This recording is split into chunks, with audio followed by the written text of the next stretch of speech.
Bien, continuando con el tema de eliminación de Gauss-Jordan, vamos a definir cuándo dos matrices son equivalentes por filas y, mm, y vamos a dar el algoritmo de eliminación, ¿no? Veamos. Dos matrices se van a decir equivalentes por filas cuando realizando sus operaciones elementales en una tiene como resultado la otra. ¿Bien? Ahí es cuando vamos a decir que dos matrices son equivalentes por filas. Por ejemplo, cuando llevamos esta matriz, la matriz aumentada del sistema, a esta forma reducida, la forma en que lo hicimos fue por medio de operaciones elementadas por filas. Quiere decir que las 6 matrices que aparecen aquí son equivalentes por filas. Una puede ser llevada a la otra. Y notemos que todos los pasos son reversibles también. Por ejemplo, esta matriz, lo que podríamos hacer es revertirla para obtener esta matriz, ¿no? Lo único que tenemos que hacer, la reversión, es multiplicar, por ejemplo, por 2 la primera fila y sumársela a la segunda. Y de esa manera vamos a obtener esta fila. Y podríamos también sumarle esta fila a esta fila para obtener esta fila. O por ejemplo, esta matriz se puede obtener a partir de esta matriz, otra vez intercambiando las filas 2 y 3. Entonces aquí todos los pasos son reversibles. Así como podemos llegar de esta matriz a esta matriz, podemos llegar de la última matriz a la primera matriz. ¿Bien? Entonces las 6 matrices son matrices equivalentes por filas porque existen operaciones por fila que nos llevan una a la otra. ¿Bien? Entonces estas son matrices equivalentes por filas. Ahora, toda matriz es equivalente por filas a una única matriz reducida. Y esa es una observación muy importante a la hora de resolver un sistema. ¿Sí? Lo que ocurre es lo siguiente. Otra vez. Empezamos con este sistema, ¿no? Nosotros podríamos haber ordenado las ecuaciones de una forma distinta para obtener una matriz aumentada distinta, por ejemplo, con filas intercambiadas. Podríamos empezar, ¿no?, por una matriz distinta. O lo que puede pasar también es que en este momento se ha elegido hacer estas operaciones por filas, pero es posible tomar otras operaciones. Por ejemplo, en vez de empezar por esta fila, podríamos haber intercambiado estas dos filas. Podríamos haber intercambiado estas dos filas y ahora usar este pivote para eliminar este 2 y este 1, ¿no? Y ahí van a cambiar un poco las operaciones. Entonces, lo que dice la teoría es lo siguiente. Si empezamos de la misma matriz, no importa qué operaciones hagas, siempre vas a llegar a la misma forma reducida. Entonces, dos personas pueden reducir la matriz de formas distintas, con distintas operaciones, pero las dos personas siempre tienen que llegar a la misma forma reducida. Entonces, esto no es negociable. La manera en que uno llega a la forma reducida sí puede cambiar, pero la forma reducida a la que llegamos es única, ¿no? A partir de esta forma, de esta matriz aumentada, no es posible usar operaciones por filas distintas y llegar a una matriz distinta a esta, ¿no? A una matriz reducida distinta a esta, ¿no? O sea, eso, como digo, no es negociable. Tenemos que siempre llegar a la misma matriz reducida, ¿no? Entonces, toda matriz es equivalente por filas a una única matriz reducida, ¿no? Y de hecho, dos matrices son equivalentes por filas si y solo si ambas tienen la misma forma reducida, ¿no? Se puede demostrar que si las dos se reducen a la misma, ¿no? De hecho, podremos verlo así. Si la matriz A se reduce a la matriz R y la matriz B se reduce a la matriz R, como las operaciones por fila son reversibles, vamos a encontrar una secuencia de operaciones por fila que nos va a llevar la matriz A a la matriz B. Y viceversa, también podríamos ir de B a A por medio de operaciones por fila. Bien, entonces eso siempre es posible.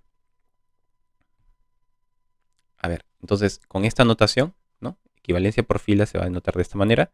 Podemos decir entonces que esta matriz se puede llevar a esta forma reducida por medio de operaciones por fila. Bien, entonces el proceso de reducir una matriz se conoce como eliminación de Gauss-Jordan. Y cuando llegamos a la forma, cuando llegamos a esta forma reducida, vamos a hablar del conjunto solución, ¿no? Pero sería bueno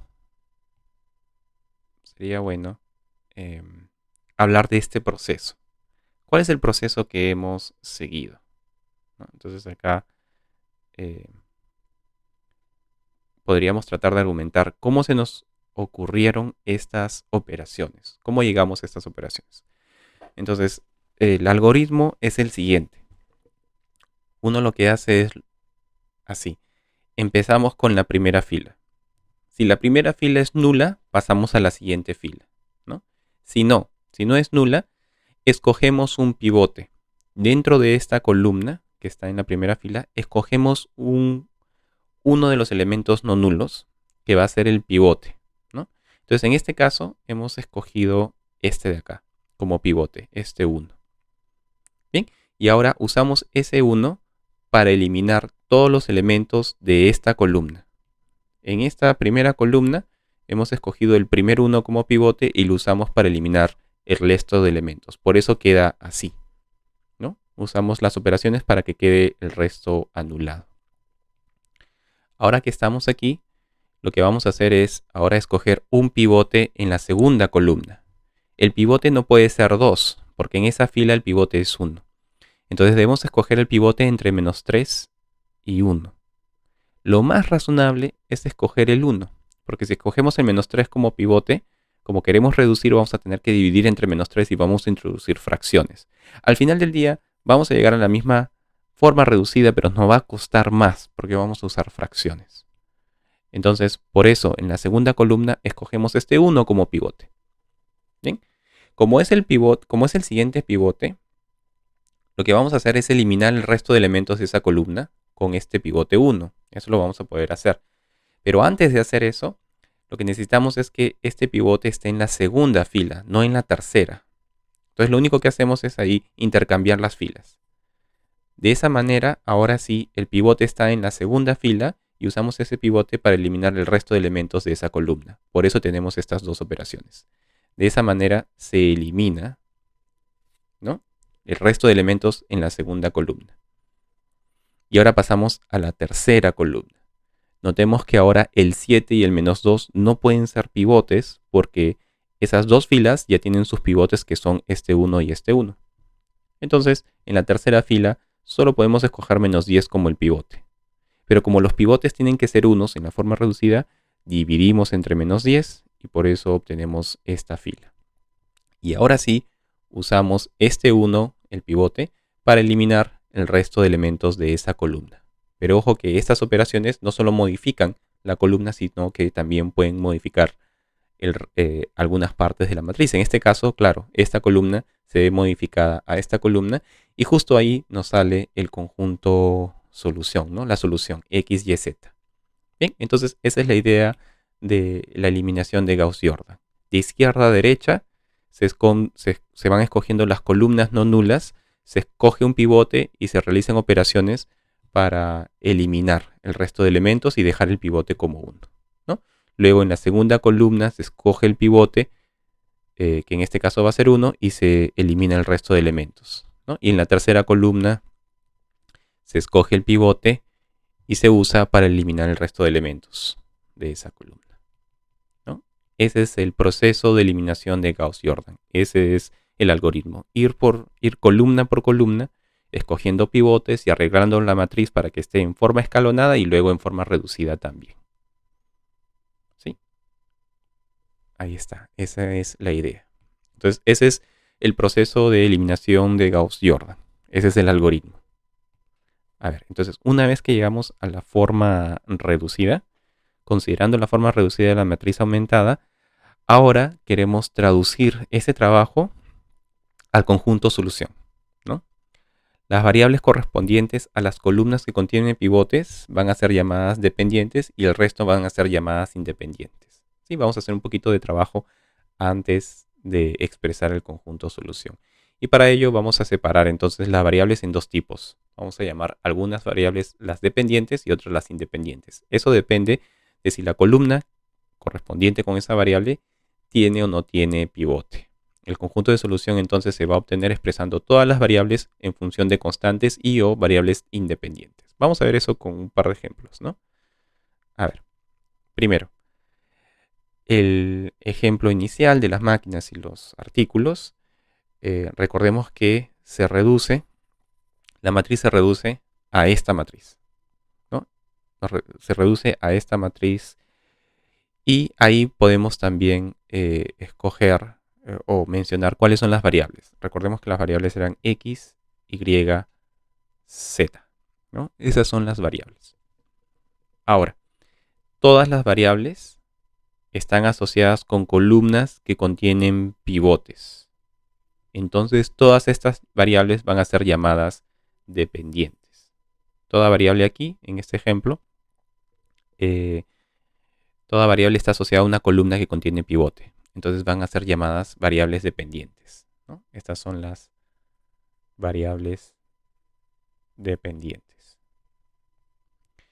Y eso significa que el conjunto solución se va a poder expresar en términos de constantes o variables independientes. En este caso no hay variables independientes, entonces se va a escribir en términos de constantes. Las constantes son 30, 20 y 10 y por eso el conjunto solución es único.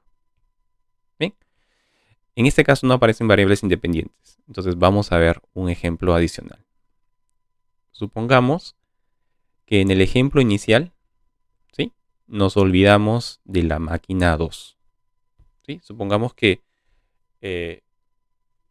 obviamos la segunda máquina, pero el problema es el mismo, ¿no? Tenemos dos máquinas, tenemos 3 artículos y podemos usar ambas máquinas por 100 horas, ¿no? La pregunta es, ¿cuál debe ser la producción de cada artículo, X, Y, Z, para usar el total de las horas disponibles de cada máquina? La máquina 1 y la máquina 3. Ya no tenemos la máquina 2. Bien, entonces esto nos daría un sistema de 2 ecuaciones con 3 incógnitas, como lo vemos aquí. ¿Sí? Entonces, si le calculamos su matriz aumentada, vamos a encontrar esto. Bien, esa sería la matriz aumentada. Y ahora reducimos esa matriz aumentada, ¿no? ¿Qué hacemos para reducirla? Muy sencillo. Escogemos un pivote. Podríamos escoger en la primera columna este pivote. Y ahora restamos, ¿no? Si restamos, vamos a obtener la siguiente matriz. 1, 2, 3, aumentado con 100.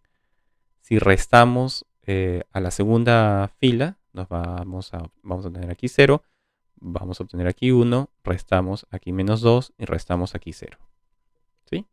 Ese sería un paso en el proceso de eliminación de Gauss-Jordan. Y ahora, muy sencillo, ya está la primera columna lista, pasamos a la segunda columna. En la segunda columna solamente el 1 puede ser pivote, el 2 no, porque en la primera fila el pivote ya sabemos que es 1.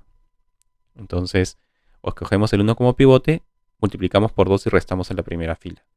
Entonces, por 2 si restamos nos da 0. Por 2 nos da menos 4, pero si restamos nos da más 4. 3 más 4 es 7. ¿No? Y por 2 si restamos aquí, como 2 por 0 es 0, restamos al 100, no pasa nada. Nos queda así. Y ahora notemos que esta es la forma reducida, ¿no? Acá tenemos que la matriz es escalonada, no hay filas nulas. Los pivotes de cada fila están a la derecha del pivote de la fila anterior, ¿no? Este 1 está a la derecha de la fila anterior, por lo tanto es escalonada. Y las columnas que contienen pivotes son todas, el resto de elementos de esas columnas son nulas. Bien, entonces ahí está la forma reducida. Bien, ahora tratemos de, en esta forma reducida, clasificar. Vamos a clasificar las variables, ¿sí? Recordemos que las variables eran X, Y y Z. X, Y, que que son columnas que contienen pivote, pero ahora aparece Z. Z la vamos a cambiar de color. Z es una variable cuya columna no contiene pivotes. Entonces Z va a ser llamada variable independiente. ¿Bien? Entonces acá están las variables dependientes. Y ahora Z va a ser la única variable independiente. ¿Sí? Solamente hay una. Porque de las tres columnas que corresponden con variables, solo dos tienen pivotes, la última no lo tiene. Entonces es la única variable independiente. Bien, ¿qué vamos a hacer? Ahora vamos a escribir otra vez esta matriz aumentada, pero como un sistema. Si lo escribimos como sistema, entonces 1, 0, 7, 100 equivale a escribir 1 por x más 0 por y más 7 por z igual a 100. Y la otra 0, 1 menos 2, 0 equivale a escribir 0 por x más 1 por y menos 2 por z es igual a 0. Bien, eso se reduce a este sistema de dos ecuaciones con dos incógnitas. ¿Ok? ¿Cuál es el siguiente paso? A ver, en este caso z es la variable independiente, como estamos viendo, ¿no? Z es la variable independiente. Y todas las posibles soluciones van a ser las siguientes. Escribimos todas las variables que son x, y, z en función de constantes o variables libres. Y eso siempre va a ser posible hacerlo, ¿no? Como tenemos estas, las variables dependientes son x y y. X y y las despejamos y nos queda en función de variables independientes, que es z nada más, o constantes. ¿Bien? Entonces escribimos así. Escribimos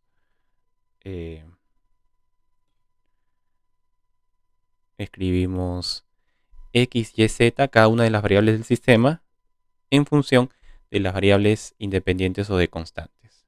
Fijémonos que como z es la variable independiente, la podemos escribir como igual a ella misma. Entonces el conjunto solución se va a escribir de la siguiente forma. Son los elementos de R3, ¿no? La matriz de variables. Va a tener como x, vamos a escribir 100 menos 7z. Como y, vamos a escribir 2z. Y como z, escribimos z simplemente. Donde z va a ser variable independiente, un parámetro libre. Z puede ser cualquier número real. Pero si damos cualquier número real, ya sabemos inmediatamente quién tiene que ser y quién tiene que ser x, para que esos tres valores x, y, z satisfagan el sistema lineal. Bien, entonces a este último le llamamos el conjunto solución en su forma vectorial, y es algo así como una descripción por extensión del conjunto solución. Bien, acá podemos ver las infinitas soluciones. Bien, ya está. Ese sería las dos formas de encontrar las soluciones de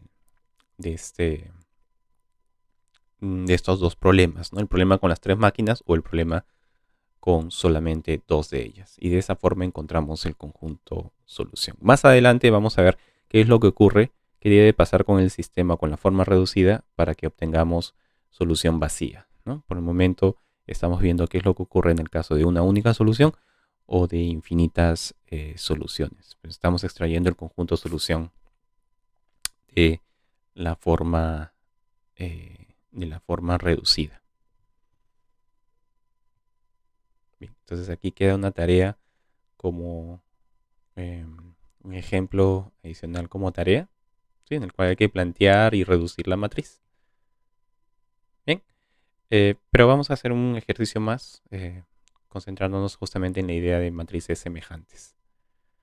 Bien, entonces se definen estas dos matrices que dependen del parámetro h y k. Entonces tenemos A, que es de la forma 1H1, H1H, y B, que es de la forma 1KK y K0K. Entonces, acá sí se especifica que H debe ser distinto de más menos 1 y K debe ser distinto de 0.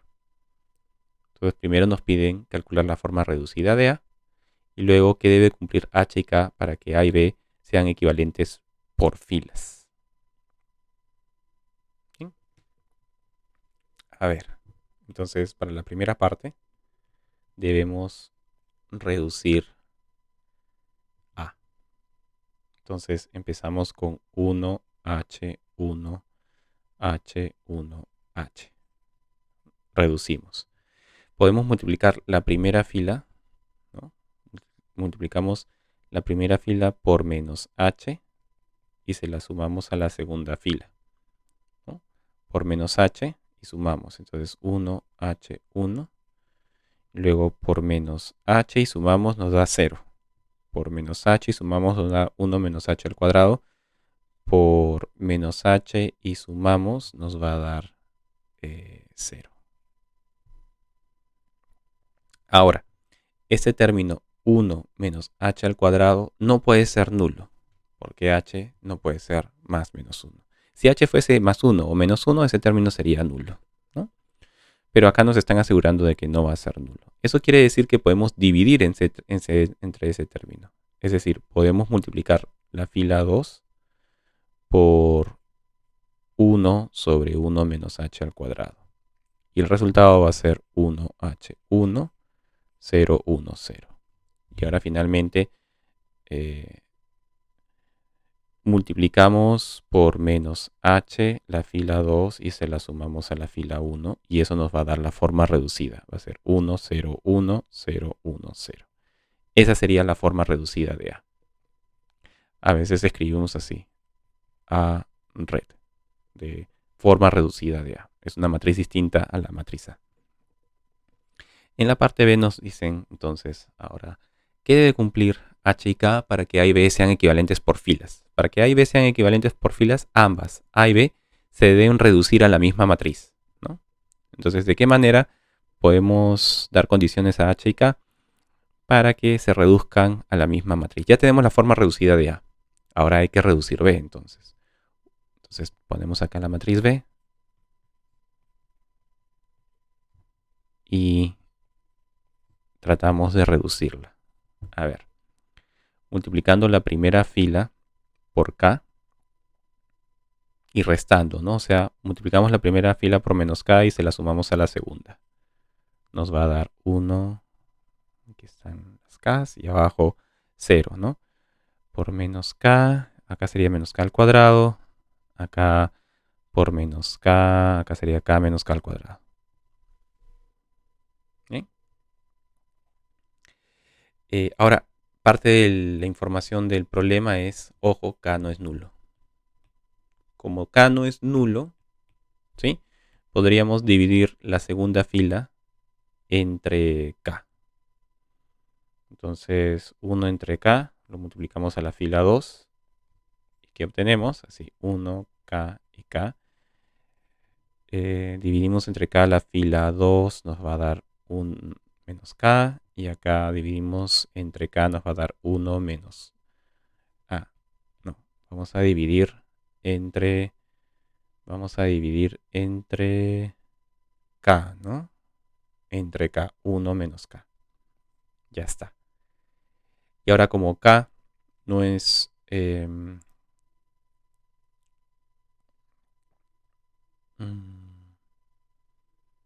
ahora podemos usar este menos K para eliminar el K que aparece aquí, ¿no? Entonces lo que vamos a hacer es dos cosas. Primero, la fila 1 la multiplicamos por 1. No, la fila 2, ¿no?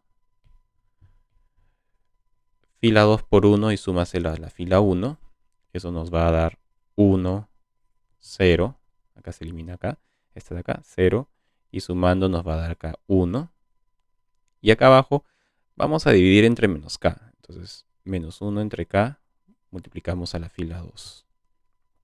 Nos va a quedar 0. Acá nos va a quedar 1. Y multiplicando por menos K, nos va a quedar menos 1 entre K más 1. Menos 1 entre K más 1. Ahí está, menos 1 entre K más 1.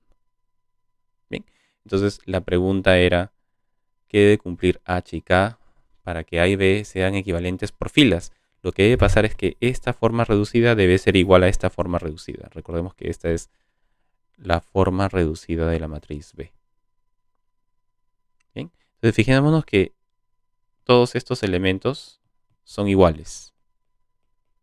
Entonces, para que las dos formas reducidas sean iguales, nosotros necesitamos que este elemento y este elemento sean iguales. Entonces, A es equivalente por fila a B si y solo si 0 es igual a menos 1 entre K más 1. Recordemos que K no es nulo. Y esto es cierto si y solo si 1 entre K es igual a 1. E invirtiendo, si y solo si K es igual a 1. Eso es porque K no es nulo. Bien, entonces lo que debe pasar es que H debe ser distinto de más menos 1, porque esa es hipótesis del problema, y K debe ser igual a 1. Si K es igual a 1, entonces las dos matrices son equivalentes por filas, ¿no? Y en la tercera parte nos dicen, asumiendo que se cumple esta condición de la parte B, ¿cuál es el rango de la matriz B? Bueno, todavía no vemos rango, pero tiene que ver con el número de pivotes. Acá está la forma reducida. El número de pivotes es 2, entonces el rango va a ser 2. Y si B es la matriz aumentada de un sistema lineal, ¿cuántas soluciones tiene el sistema? Eso sí lo podríamos ver, ¿no? Entonces, la matriz aumentada nos está quedando así. 1, 0, 0, 1 aumentado con 1, 0. Se está reduciendo esta matriz. Entonces, esta es la columna de X y esta es la columna de Y. Ambas son variables dependientes. Entonces, escribiéndolo en ecuaciones, nos dicen entonces que X es igual a 1 y Y es igual a 0. Por lo tanto, el conjunto solución es el conjunto que contiene un único, una única solución, que es la solución 1, 0. ¿Sí? Entonces, ¿cuántas soluciones tiene el sistema? Tiene una única solución. Bien, entonces ahí podemos terminar.